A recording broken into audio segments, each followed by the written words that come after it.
Waka Waka! This week's character breakdown is Pac-Man, one of the grandfathers of gaming who made his first appearance in Pac-Man, which hit arcades in May of 1980. Some fun facts about our hungry boy. In Japanese, Paku Paku translates to eating or munching, which is how he received his name. Pac-Man was one of the first games to introduce cutscenes, and during Pac-Man's 30th anniversary, Google released a playable browser version of the game which logged over 5 million hours of playtime. What's up, YouTube? I'm Choctopus. This week we are breaking down Pac-Man, one of the oldest characters on the roster, next to Mr. Game & Watch, who beats him out by only 1 month. Pac-Man is a middleweight. He has some insane offstage play because he has really good recovery options, and I've played quite a bit of Pac-Man in Smash 4, but he definitely has gotten a significant buff in Ultimate, so I recommend checking him out. Now remember, this is a weekly series, so if this is a character you want to see next week, be sure to place your votes in the comment section below, as that is how we decide who we are breaking down for the next week. Now this round boy has come in highly requested for a while now, so without any further delay, let's break him down. Pac-Man's neutral attack is this rapid jab that turns into a punch-punch flash kick. There's really nothing special about it, but it does have good base knockback, so if an opponent is being super aggressive, you can use it to create a little bit of space. Or if you want to cap off a combo at lower percentages, you can do a late up air into a jab, or you can even do a neutral air into a jab. Like I said, there's really nothing special about it. Now, Pac-Man's dash attack, on the other hand, is really, really good. It is quick. It has a long-lasting hitbox, very low ending lag, which makes it a safe option all around, especially against a shield. It hits 4 times, it has pretty good horizontal and vertical knockback, so you can follow up off the stage if you want to. It's also good for tech chasing, so we're going to down throw. He's not going to tech, but if they did tech, you can chase them with the dash attack. Next up, we have Pac-Man smash attacks, and more importantly than the attacks themselves, I'm going to tell you the names of all the ghosts. So you have the red one, which is Blinky, you have Inky, which is the blue one, and then you have the pink and orange one, which is Pinky and Clyde. First up, we have Pac-Man's forward smash, which does have a sweet spot, which is the actual ghost itself, with the arm being the sour spot. Now, it has some noticeable ending lag, and we're going to talk about combos that go into it, so you don't have to just spam this on stage endlessly to pick up a kill, although it is a really good kill option, especially at lower percentages, and when I say lower, I mean around 100%. This will kill middleweights from the middle of the stage. Even, let's see, I think with a sour spot, it'll do it too, so yeah, so even with the sour spot in the middle of the stage, a middleweight will die around 100%. Next, we have Pac-Man's down smash, which is noticeably weaker. In fact, it's probably the weakest of the 3, but it knocks back at a really low angle. It covers both sides, so it's good against opponents that are doing a lot of rolling. Also, being that it does knock back at a low vertical, it's good for following up off the stage. It's also not a bad option for ledge guarding, as you can reach off the stage with it. Next up, we have Pac-Man's up smash, which is good as an anti-air because he'll reach over his head with the ghost. He'll KO around 120%. Now, this thing has a hitbox in front of it as well, so if you do catch someone in front of you, it will pull them overhead. However, it doesn't hit from the back, so it's only the front and right above Pac-Man. Now, let's talk about some setups for Pac-Man smash attacks because they have a lot of ending lag, so you want to be careful when using them, and you definitely don't want to spam them on stage. Starting at 40%, his forward smash and his down smash will true combo from a late falling up air, so you can actually launch your opponent off stage if you do. That one wasn't a true combo, but it's a true, there you go. It's a true combo, I promise. You can do a late falling up air, and I recommend using the C-stick for this. And that goes into either a forward smash, or you could even do it into a down smash as well. If that one wasn't true, come on. There we go.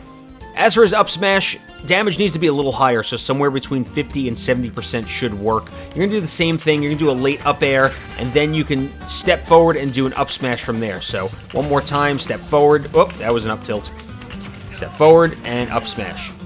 Another good combo, and while it's not completely true, it's definitely effective at low percentages. You can do short hop forward air into fast fall up air right into a forward smash, and the same will work with a down smash as well. So you're going to do short hop forward air, fast fall up air right into a down smash.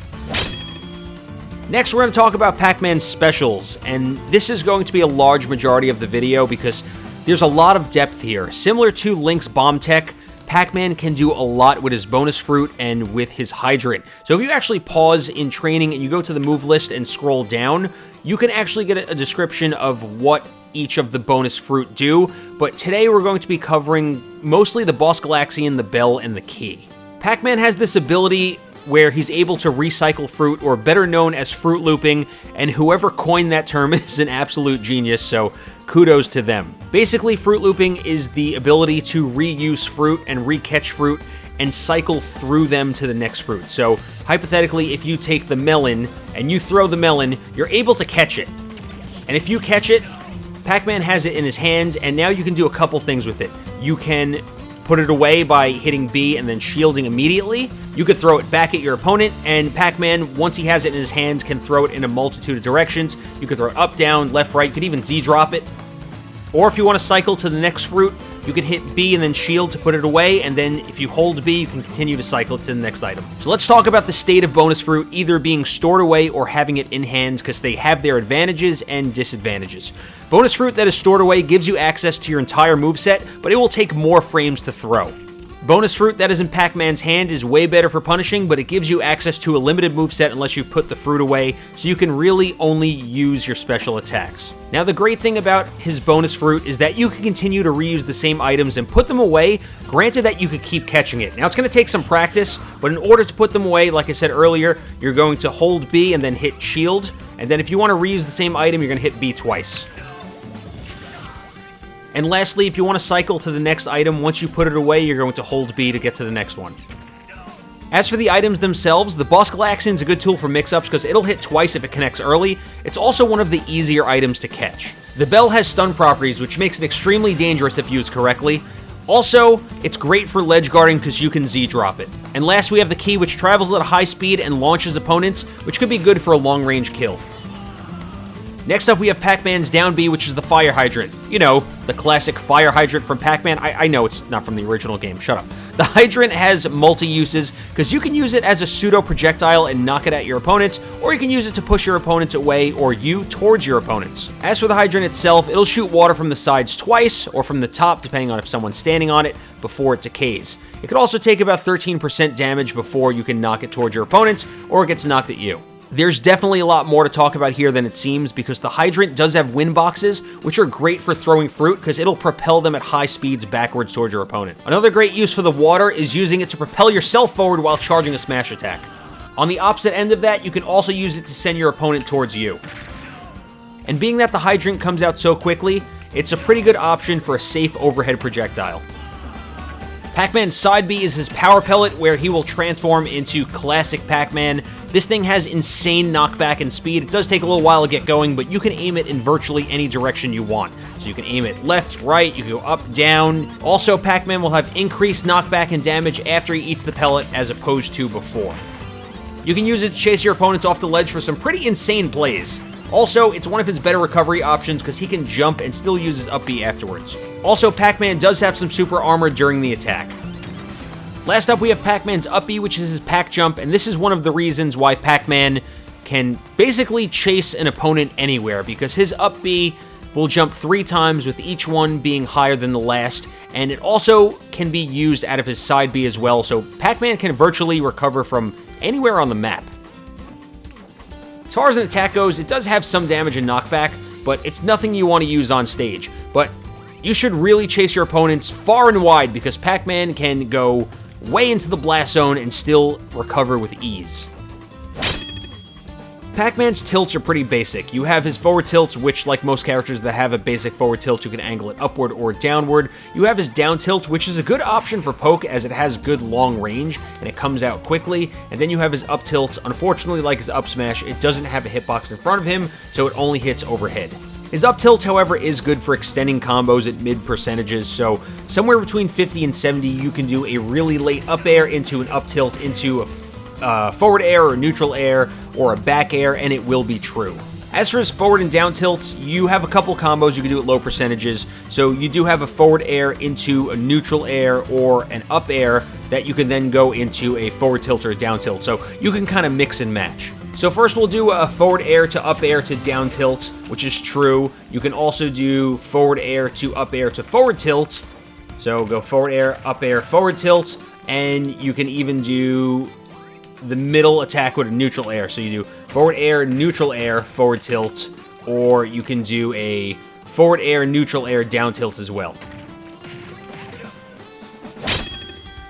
Next up, we're going to talk about Pac-Man's air attacks, and he has some really good ones, starting with his neutral air, which is great for combos due to its low startup and long-lasting hitbox. Now, it also has low ending lag and landing lag, so it's really good on the ground, but for some weird reason, it has more ending lag in the air. It's also good for extending combos at low percent, so you can do forward air, neutral air to forward air, forward air. Speaking of Pac-Man's forward air, it's probably one of his best attacks because it's so quick. You can do 2 of them out of a short hop. It's also a great combo starter at low percentages, so you can do, like I showed you earlier, a forward air to neutral air, forward air, forward air. You can even do a forward air, neutral air to forward tilt. You can do a forward air to late up air to forward air, forward air. Now, that one's going to require some more practice because you're going to want to change your C-stick to a tilt stick so you can do things like a drifting up air, but we're going to cover that in a second. Pac-Man's up air is this overhead kick, which around mid to high percentages, it's a pretty good juggle tool. It works well out of an up throw, but the best thing you can do, like I just mentioned, is change your C-stick to a tilt stick, because then you can do things like a drifting up air, which is really good out of a forward air. You're going to jam down on your control stick to do a fast fall, and then you're going to hit up on your C-stick to do a falling late up air. Now, the combo is true, so you can do things like a forward air to a up air to a forward air, which I think is better than the neutral air. But it's definitely going to require some practice. Also, out of that second forward air, whether it comes from a neutral air or an up air, you can actually follow up with a key if you have one ready. Above 40%, an up air actually works well as a combo starter on its own, and it's also really good for mix-up, so if you do hit your opponent on the other side, you can actually follow up with a back air. Next up, we have Pac-Man's back air, which is this double back kick, which is just like every other character that has a similar move. It does have a sweet spot, so around 140% towards the end of the stage, it will kill your opponent. It is a lot slower than a forward air, like I said, but it's definitely stronger. Last up, we have Pac-Man's down air, which are these 4 stomps with the last having good horizontal knockback. Now, this attack won't spike, but it can be canceled on stage and done from a short hop. However, off stage, it is a really reliable kill option over 100%. But overall, Pac-Man has really great air attacks. They all come out really quick. Not to mention he has great recovery options, so you should definitely not feel shy about chasing your opponents. And finally, we have Pac-Man's grabs and his throws. His grab is actually a tether grab, and it's a lot faster than it was in Smash 4. However, it does have a lot of ending lag, so if you do whiff it, you can be punished big time. As far as his throws go, you have his down throw, which is not bad. It has pretty low knockback, so you can tech chase after it. You have his up throw, which combos pretty well into his up air. You have his forward air, which has decent knockback. And then you have his back air, which is probably his strongest and can kill around 140%. A good strategy with Pac-Man when you have bonus fruit in hand is try to bait the shield, and then when they shield, put the fruit away and then grab them. So that's it for Pac-Man's breakdown. I knew going into this that it would be the longest guide yet because he's just so complex.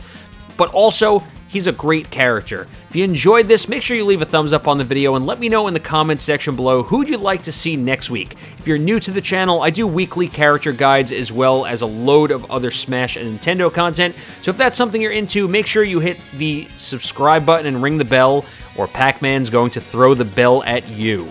Now go forth and waka waka your opponents and get some wins. If you have any additional questions, feel free to tweet at me or jump in my Discord. I also stream several times a week, and you can find links to all those in the video description. Thanks for watching, and we will catch you later.